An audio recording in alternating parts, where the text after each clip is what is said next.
श्री कृष्ण जन्माष्टमी 7 सितंबर की है।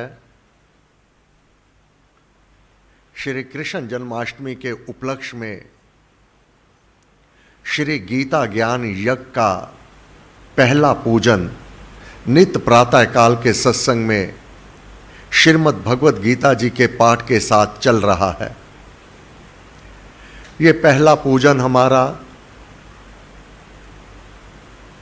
30 अगस्त, उस दिन रक्षाबंधन भी है, उस दिन तक चलेगा व्याख्या सहित गीता। 31 अगस्त को यहाँ पर प्रातः 7:45 से लेकर 7:45 से लेकर 8 बजे तक सवा घंटे का ये सभा हुआ करेगी। ये सभा 7 सितंबर तक चलती रहेगी, श्री कृष्ण जन्माष्टमी वाले दिन तक। तो तीसरे पड़ाव में 7 सितंबर बाद दोपहर 1 बजे यहाँ पर अखंड पाठ श्रीमद् भगवद गीता जी का आरंभ हो जाएगा, जिसका समापन सायं 7 बजे होगा। श्री कृष्ण जन्माष्टमी का महापूजन सायं 7 बजे से लेकर रात्रि 9 बजे तक होगा। यह विधि महाराज ने हमें मार्ग दिखाते हुए कहा, नवरात्रों में श्री रामायण जी का पाठ करना और श्री कृष्ण जन्माष्टमी के उपलक्ष्य में श्रीमद् भगवद गीता जी का पाठ करना, यह सुंदर विधि भगवान ने स्वयं वर्णन किया है। गीता का पाठ करना, सुनना, सुनाना, यह ज्ञान यज्ञ है। इससे मैं पूजा जाता हूँ। भगवान ने अपनी पूजा की विधि श्रीमद् भगवद गीता के पाठ का यह वर्णन किया है। तो उसी का अनुकरण करते हुए नित्य प्रातः काल ये गीता का पाठ चल रहा है। उसी श्रृंखला में अब पहले हम श्रीमद् भगवद गीता जी का पाठ करेंगे, तत्पश्चात भजन होगा। आज का पाठ जहां कल विश्राम दिया, श्रीमद् भगवद गीता दूसरा अध्याय 58 पृष्ठ आखिरी लाइन है। निर्वात जल तथा दीपक की ज्योति की भांति जो जन, पुरानी गीता में ये 59 पृष्ठ पर पहली ही पूर्ण लाइन है। तो इसका पाठ होगा, बड़े भाव चाप से करना। सर्वप्रथम उस गोविंद भगवान कृष्ण को नमन और उसकी वंदना रेखा जी धुन।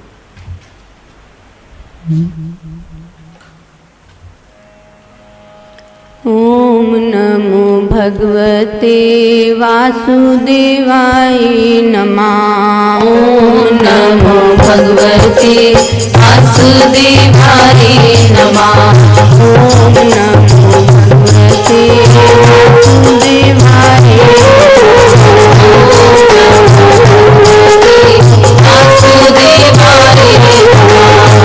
ओम नमो भगवते वासुदेवाय नमः।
भगवते वासुदेवाय नमः। ओम नमो भगवते वासुदेवाय नमः। दूसरा अध्याय, पृष्ठ 58, आखिरी लाइन, 59 पहली लाइन पुरानी और नई गीता में। क्योंकि ये 37वां श्लोक चल रहा है, इसमें भगवान जो अब तक कह चुके हैं कि जीवन में हम सब गृहस्थी हैं और श्रीमद् भगवत गीता में इस लोक से संबंधित ही बातें हैं, अलौकिक इसमें कुछ भी नहीं है। नित्य हमारे जीवन में सुसमय और कुसमय, इसमें हमें रहना कैसे है, अनुकूलता और प्रतिकूलता में हमारा भाव कैसे होना चाहिए, इसका निरूपण किया हुआ है। अर्जुन को निमित्त बनाकर भगवान श्री कृष्ण चंद्र जी महाराज हम सबको समझा रहे हैं। अब तक के पाठ में अगर इसका मनन कर लिया जावे, इसका चिंतन कर लिया जावे, इसका विचार कर लिया जावे, हम सब गृहस्थी हैं।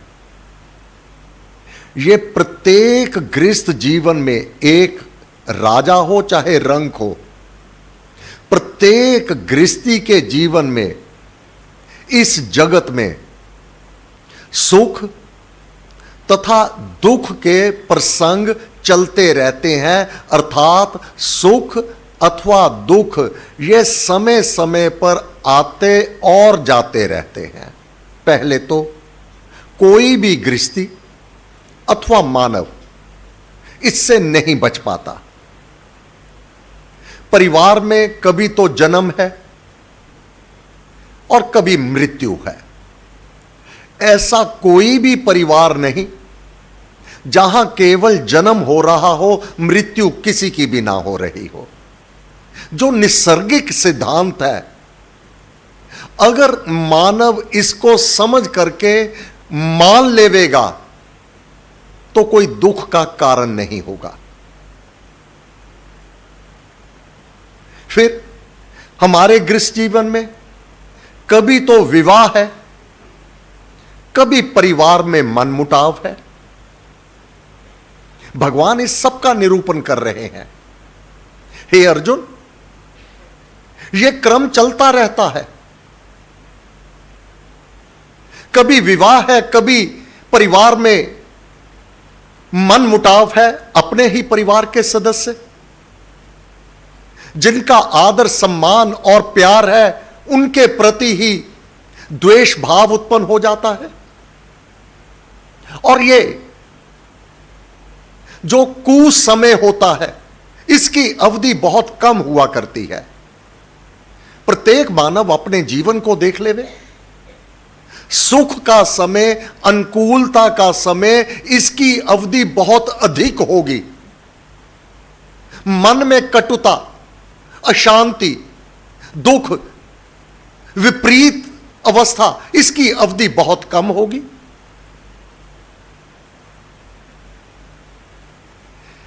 तब भगवान ने कहा, फिर कभी तो हानि होती है, कभी लाभ होता है। यह भी सबके जीवन में जुड़ा हुआ है। कभी हम जीतते हैं, कभी हम हार जाते हैं। अपने परिवारों में ही क्यों ना हो, कभी हमारी बात मानी जाती है, कभी विरोध होता है। ये दोनों हालात समान रूप से चलते ही रहते हैं। इसका अंत नहीं होने वाला। परंतु इनमें विचरते हुए मानव अपने कर्तव्य कर्म का त्याग कदापि ना करे, यह भगवान कह रहे हैं। मत सोचो अनुकूलता होगी तभी मैं नाम का जाप करूंगा, तभी मैं सुकृत कर्म करूंगा। यह वारी बारी अपना आक्रमण अनुकूलता और प्रतिकूलता दिखाती रहेगी जो अब तक का पाठ हो चुका है। फिर जो दुख और कष्ट इस शरीर पर आते हैं, रोग और विपरीतता, मन अशांत, ये जो आक्रमण हमारे ऊपर होते हैं, मन को ना अच्छा लगने वाला समय, यह हमारे भले अथवा बुरे कर्मों के फल हमें प्राप्त हो रहे होते हैं। अगर तो यह ज्ञान हो जावेगा तो कदापि भगवान को दोष कोई नहीं दे पावेगा, क्योंकि यह सत्य है। सुख अपने शुभ कर्मों का परिणाम हुआ करता है, दुख रोग कष्ट अपने बुरे कर्मों का फल हुआ करता है। अब कर्म करते हुए तो हिचकिचाए नहीं, फल बेला बहुत विलाप करने लगे, यह केवल अज्ञानी करता है। हे भगवान, तूने मेरे साथ यह क्या कर दिया? भगवान को तेरे साथ क्या दुश्मनी है भाई? वह तो मंगलकारी है। राम नाम मुद मंगलकारी, विघ्न हरे सब पातकहारी, यह तो उसकी राशि है। तू अनुचित कर्म करता है और वह तुझे क्षमा करता है, परंतु कर्म का सिद्धांत बड़ा बारीक है।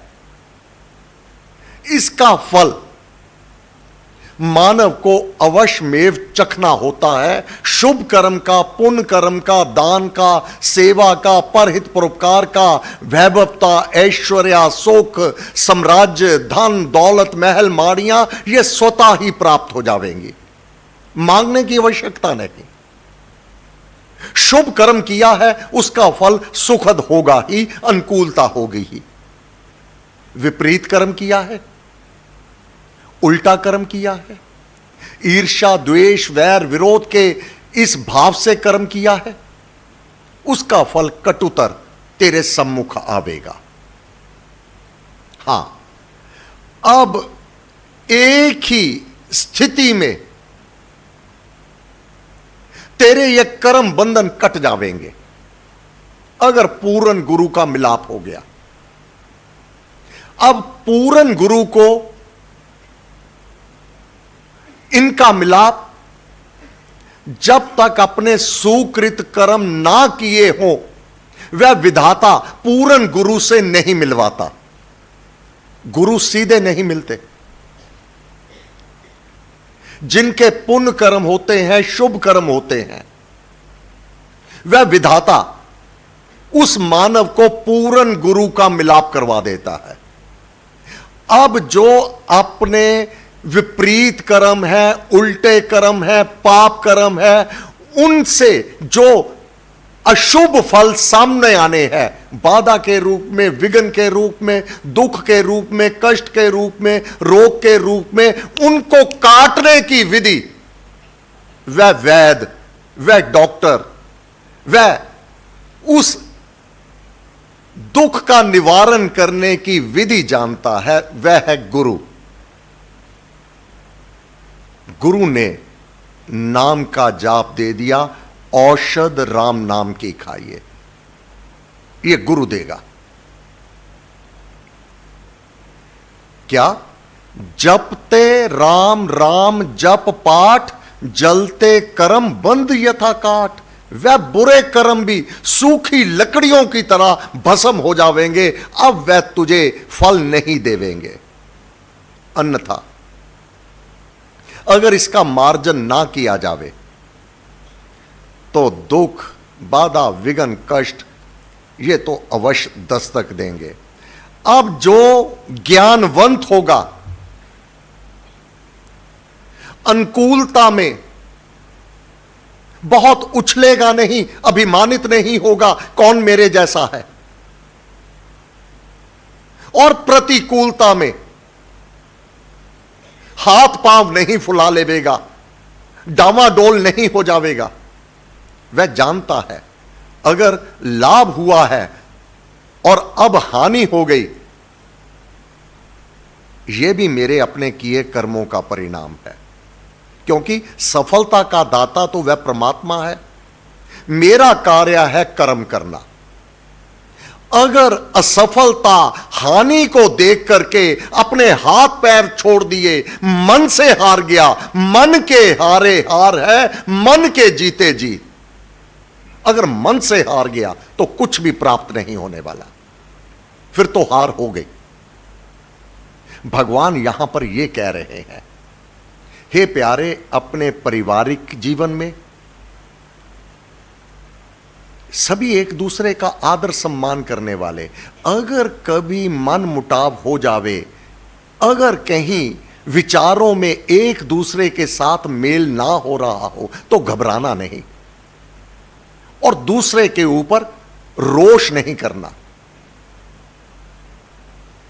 घर में एक शासक स्वामी होता है, प्रत्येक घर में एक शासक, एक स्वामी, हमारे हिंदू धर्म में पिता के रूप में। अगर संतान कोई बुरा कर्म कर देवे, पिता ने नहीं किया, संतान कराई, तो क्या पिता को दुख नहीं होता? इसी प्रकार भगवान ने समझाया, अगर तुम विपरीत कर्म करोगे तो तेरे शरीर का शासक स्वामी वह आत्मा है, उसको दुख होगा। क्योंकि जब तक आत्मा इस देह में है, आंख देखती है, कान सुनता है, जीवा बोलती है। यह शासक स्वामी कौन करता है? आत्मा। देखने वाला आत्मा है, सुनने वाला आत्मा है, बोलने वाला आत्मा है।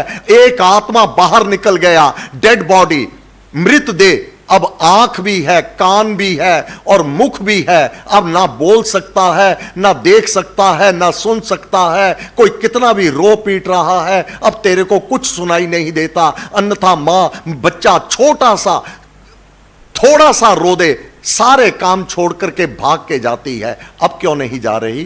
क्योंकि उसका शासक स्वामी आत्मा उस घर को छोड़ गया है। महाराज ने कहा, ये अनुकूलता प्रतिकूलता बनी रहेगी।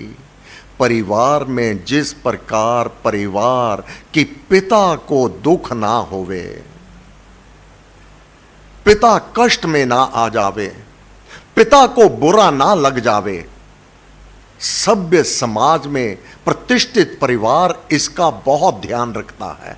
मन के अनुकूल हो गया या प्रतिकूल हो गया, पिता को दुख ना हो जावे।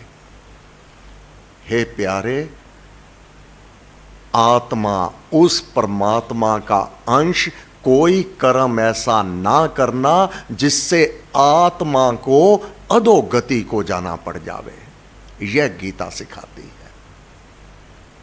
आज का पाठ। अब उदाहरण दिया है भगवान ने जल का। जो जल शांत होता है उसमें अपनी छवि दिखाई देती है। निर्वात अर्थात शांत जल, एक प्रांत में, एक तालाब में जो शांत जल है उसमें अपनी छवि दिखेगी। उसे कंकर मार दिया जावे या जल को हला दिया जावे तो उसमें अपनी छवि नहीं दिख सकती। इसी प्रकार जीवन में अनुकूलता और प्रतिकूलता ये बनी रहेगी, इससे कोई नहीं बच पाता। परंतु तुम्हारी आत्मा का मंगल और कल्याण होवे। अनुकूलता में अभिमान हो गया तो आत्मा के लिए यह घातक होगा। प्रतिकूलता में डामाडोल हो गए तो भी आत्मा के लिए यह घातक होगा। क्योंकि प्रतिकूलता में डामाडोल हो गए तो ईर्ष्या, द्वेष, वैर, विरोध अपना साम्राज्य बना लेगा। और जो शासक स्वामी को, पिता को कदापि नहीं अच्छा लगेगा कि घर में चंडाल चौकड़ी आकर बैठ जावे, मेरे परिवार को खराब करे। यही आत्मा की दिशा है। वह शासक है, वह स्वामी है, उसको कदापि विपरीत दिशा में चलना नहीं भाता, क्योंकि वह जानता है ये मेरे परिवार के लिए, मेरे लिए ये घातक है। आज का पाठ, निर्वात जल तथा दीपक की ज्योति की भांति जो जन सुख दुख, हानि लाभ और जीत हार में सम रहता है, डामाडोल नहीं होता और अपने कर्तव्य कर्म में दत्तचित बना रहता है, वह पाप और दोष से लिप्त नहीं होता। उसे कोई दोष नहीं लगता। केवल क्या किया? अपने भावों को डामाडोल नहीं होने दिया, अनुकूलता में उछला नहीं, प्रतिकूलता में भयभीत नहीं हुआ, अपने कर्तव्य कर्म को दत्तचित करता चला गया। हानि लाभ, जय विजय, यश अपयश, हे परमात्मा तेरे हाथ में है, मेरे हाथ में केवल मेरा कर्तव्य कर्म है, वे मैं करता रहूं। ये अपने कर्तव्य कर्म के अंतर्गत है, आत्मा को अधोगति को ना ले जाए। ईर्षा, द्वेष, वैर, विरोध, कला क्लेश में अगर पड़ गए तो आत्मा इस भाव को लेकर नीच जूनियों में, नीच जन्मों में वह शरीर धारण कर लेवेगा, जो कीड़े मकोड़े का शरीर मिल जावेगा। हाथी, सर्प और पशु पक्षी क्या वह शरीर इस कारण से मिलता है, अपने कर्मों के कारण। पाप तो राग द्वेष, राग किसी से गाढ़ प्रीति है तो उसको अधिक, किसी से द्वेष है उसको कुछ भी ना। पाप तो राग द्वेष रूप मानस विकारों की विषमता से कर्म करने पर ही लगा करता है। लोभ और वैर भाव आदि विकार आत्मा की समता भंग करते हैं और वे विकार प्रकृति के रजोगुण और तथा तमोगुण में गिने गए हैं।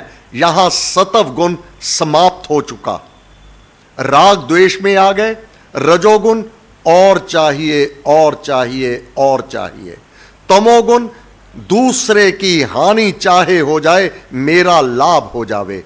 अगर इस भाव से कर्म किया जावेगा तो पाप को ही खाएगा और पाप को ही प्राप्त करेगा और आत्मा को अधोगति को ले जाएगा। ये प्रकृति के गुण हैं, सतगुण, रजोगुण और तमोगुण सदा ही रहने वाले हैं, ये कदापि समाप्त नहीं होने वाले। प्रकृति के गुणों से रहित आत्मा तो स्वच्छ स्फटिक के समान है। स्फटिक क्रिस्टल, जैसे हीरा, हीरे के सम्मुख जिस रंग के पुष्प ले जाओगे वही रंग उस हीरे में दिखने लगेगा। पीला ले जाओगे, हीरे का रंग पीला दिखाई देगा। लाल रंग उसके फूल ले जाओगे तो उसमें लाल रंग दिखाई देगा। बस आत्मा ये है, स्वच्छ स्फटिक के समान। ईर्ष्या द्वेष करोगे तो आत्मा उस भाव को लेगा।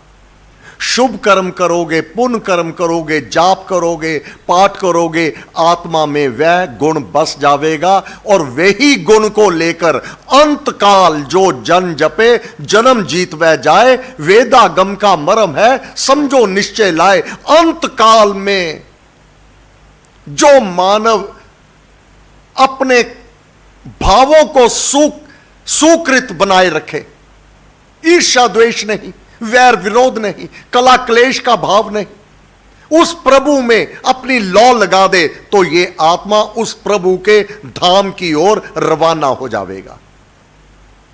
कला क्लेश में चले जाओगे तो नीच जूनियों में, उस जीव जंतु की जूनी में, वह चोले में आत्मा चला जाएगा।